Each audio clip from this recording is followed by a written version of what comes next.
안녕하세요. 매일 아침 말씀 묵상에 오신 여러분을 진심으로 환영합니다. 4월 3일 목요일, 문자적인가 상징적인가? 우리가 성경의 예언을 다룰 때에 그것이 문자적으로 성취될 것인지 아니면 상징적으로 해석해야 할 것인지를 바르게 이해하는 것은 중요합니다. 생각할 문제, 성경의 본문이 문자적인지 상징적인지 어떻게 알 수 있나? 상징 속에 나타난 것들을 어떻게 풀이할 수 있는가? 오늘 우리에게 주는 교훈은 무엇인가? 성경 본문이 문자적인지 상징적인지 어떻게 알 수 있을까요? 그것은 기도하는 마음으로 잘 읽어보면 어렵지 않습니다. 왜냐하면 성경 본문 속에서 그것을 말해주고 있기 때문입니다. 누가복음 10장 25절, 어떤 율법 교사가 일어나 예수를 시험하여 이르되 선생님, 내가 무엇을 하여야 영생을 얻으리까? 예수께서 이르시되 율법에 무엇이라 기록되었으며 내가 어떻게 읽느냐? 하나님의 귀한 말씀은 영생을 위하여 기록되었습니다. 우리가 어떻게 읽느냐에 따라서 영원한 생명과 영원한 멸망이 결정될 수 있습니다. 요한복음 5장 39절입니다. 너희가 성경에서 영생을 얻는 줄 생각하고 성경을 연구하거니와 이 성경이 곧 내게 대하여 정언하는 것이라. 그러나 너희가 영생을 얻기 위하여 내게 오기를 원하지 아니하는도다. 우리가 성경을 연 목적이 성경에서 영생을 얻기 위하여 성경을 상고합니다.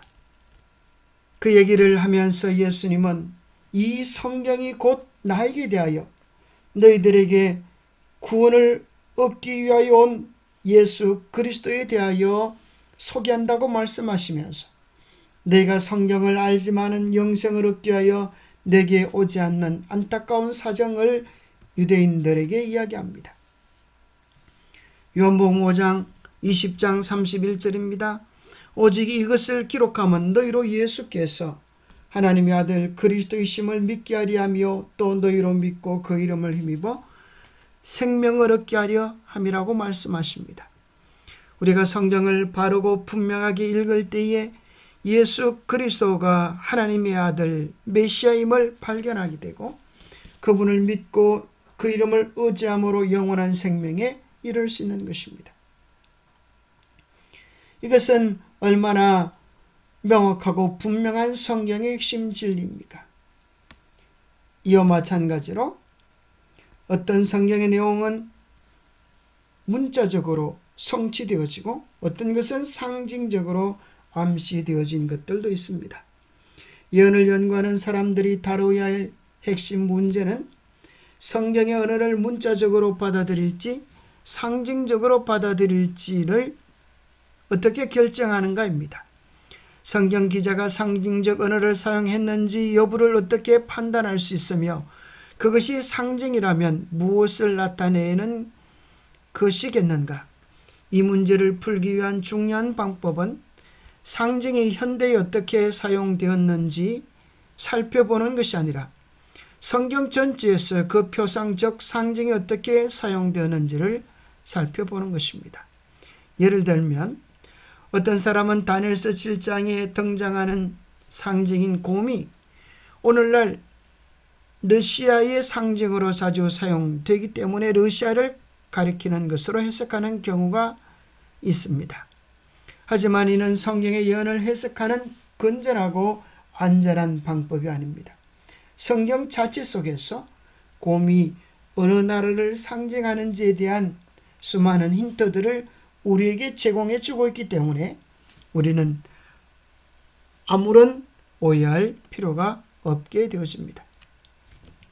그것이 문자적인지 상징적인지는 첫 번째는 문맥을 살펴보면 알 수가 있습니다. 본문을 유심히 읽어보면 직설적인지 역사적인 서술인지 아니면 본문 속에서 환상과 상징적 표현을 사용하고 있는지를 살펴볼 수 있습니다. 문맥 본문을 통해서도 알 수 있고 두 번째는 상징적 언어인지 언어의 특징들을 통하여도 이해할 수 있는 것입니다. 문자적으로 되어진 것은 글자 그대로 일반적인 언어를 사용합니다. 상징적으로 된 것은 분명히 상징적인 언어들, 동물, 숫자, 색, 환상 등을 사용하기도 합니다. 문자적인 것은 어떻게 성취될까요? 예언 속에서 문자적인 것은 문자 그대로 성취되어지고, 상징적인 것은 그 상징에 해당되는 실제에 적용되어지면서 성취되어지게 될 것은 지극히 당연한 것입니다. 예언은 반드시 역사 속에서 성취가 된다고 하는 기본적인 원리가 존재하는 것입니다. 그러면 구체적으로 예를 한번 들어봅시다. 상징 속에 나타난 것들을 어떻게 풀이할 수 있겠습니까? 다니엘서 7장에 보면 내가 밤 환상 중에, 여기 보면 환상이라고 하는 단어를 사용하고 또 짐승이 나옵니다. 그 다음에 본 넷째 짐승은 무섭고 놀라우며 또 매우 강하며 또 쇠로 된 이가 있어 먹고 부서뜨리고 그 나무지를 발로 밟았으며 이 짐승은 전에 모든 짐승과 다르고 또 10뿔이 있더라고 말합니다. 다니엘서 7장 24절에는 그 짐승을 풀이해 줍니다. 상징을 그 같은 책 속에서 풀이해 주는 것이죠. 그 10뿔은 그 나라에서 일어날 10왕이요. 여기 넷째 짐승은 10뿔을 가진 존재로 짐승으로 묘사하고 있는데, 뿔은 그 나라에서 일어날 10왕이다. 이렇게 성경 본문 속에서 설명해 주고 있습니다. 그 후에 또 하나가 일어나리니 그는 먼저 있던 자들과 다르고 또 새 왕을 복종시킬 것이다. 한 작은 나라가 일어나서 다른 새 왕, 새 나라를 복종시킬 것이라고 이야기해 줍니다. 성경 본문 속에서 뿔은 나라와 짐승을, 나라와 왕을 상징한다고 하는 것을 확인할 수 있게 되는 것이죠. 또한 요한계시록에 보면 하늘에서 큰 이적이 보이니 해를 옷 입은 한 여자가 있는데 그 발 아래에는 달이 있고 그 머리는 12별의 관을 썼더라. 성경 속에서 여자가, 특별히 요한계시록의 예언 속에서 여자가 어떤 상징적인 대상을 가지고 있는지를 계시록 속에서 발견하게 됩니다. 계시록 속에서 여자를 새 예루살렘이라고 표현했고, 또 그것은 신부가 남편을 위하여 탄장한 것 같다고 표현했습니다. 에베소서 5장에 보면 사람이 부모를 떠나 그 아내와 합하여 둘이 한 육체가 되는 것에 대하여 설명하기를 그리스도와 교회에 대한 것이라고 성경 자체가 설명해 줍니다. 그래서 여기 나오는 여자는 바로 그리스도를 옷 입고 복음의 빛을 반사하는 순결한 교회를 묘사한다라고 하는 사실을 우리가 확인하게 됩니다. 성경이 스스로 그 용어를 정의하도록 하는 간단한 원칙을 따르면 예언적 상징 뒤에 숨겨진 대부분의 신비는 자연스럽게 해석되어집니다. 예를 들어 뿔은 정치 세력이나 국가를 가른 하나님의 말씀을, 여자는 교회를 상징할 수 있습니다. 이런 구절에서 우리는 성경이 스스로 성경을 설명하는 것을 분명히 확인해 볼 수 있습니다. 그럼에도 왜 하나님께서 직접적으로 말씀하지 않고 상징적으로 말씀하시는지에 대한 의문이 아직 남아 있습니다. 예를 들어 베드로는 왜 로마라고 하는 도시를 바벨론이라고 비밀스럽게 언급했을까요? 그 이유는 바벨론을 로마라고 표현한다면 로마라고 하는 그 나라가 정권을 가졌을 때 성경을 가만히 두지 아니했을 것입니다. 예언을 보호하도록 하기 위함이고, 독자들로 하여금 더 깊이 성경을 기도하는 마음으로 연구하도록 우리를 인도하고 있는 것입니다. 더 깊이 연구하고 깨달음으로 더 깊은 주의 뜻을 알고 그것을 위하여 준비되도록 우리에게 예언을 상징으로 주신 것입니다. 성경이 성경의 해석자, 성구는 성구끼리 비교되어야 한다.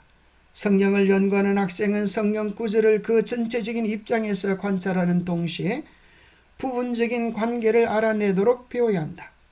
그는 성경의 중요한 중심 제목인 세상에 대한 하나님의 근본 목적, 대쟁투의 시작과 구속사업의 기원에 대한 지식을 얻어야 한다. 그는 주권을 다투고 있는 두 가지 원칙의 성질을 이해하고 역사와 예언의 기록을 통하여 그 큰 종국에 이르기까지 그 원칙들의 활동을 연구해 보아야 한다. 기도하겠습니다. 하나님 아버지, 이 세상에 이루어질 놀라운 비밀들을 예언을 통하여 우리에게 공개해 주심을 인하여 감사합니다. 그 하나님의 예언의 말씀들을 깊이 연구하면서 주님의 뜻을 깨닫고 하나님의 말씀에 순종하게 도와주옵소서. 하나님의 말씀을 오늘 우리가 사용하는 용어들과 이해들로 해석하므로 잘못 해석하지 않게 도와주시고, 성경을 해석한다고 하는 근본 원리 속에서 바른 빛들을 경험하게 도와주옵소서. 더 밝은 빛으로 나아갈 수 있도록 우리에게 더 간절히 기도하게 하시고, 더 성령을 의지하게 하시고, 더 말씀에 순종하는 우리들이 되게 도와주시옵기를 우리 주 예수 그리스도 이름 머지하여 간절히 간구하옵나이다. 성경을 연구하면 연구할수록 깨닫게 되는 것은 성경은 하나님의 말씀이며 세상 역사에 대하여 분명히 이야기해 주고 있는 지침서라고 하는 것입니다. 그 말씀을 통하여 더 깊게 주님과 교제하며 만나는 우리 모두가 되기를 축복합니다. 감사합니다.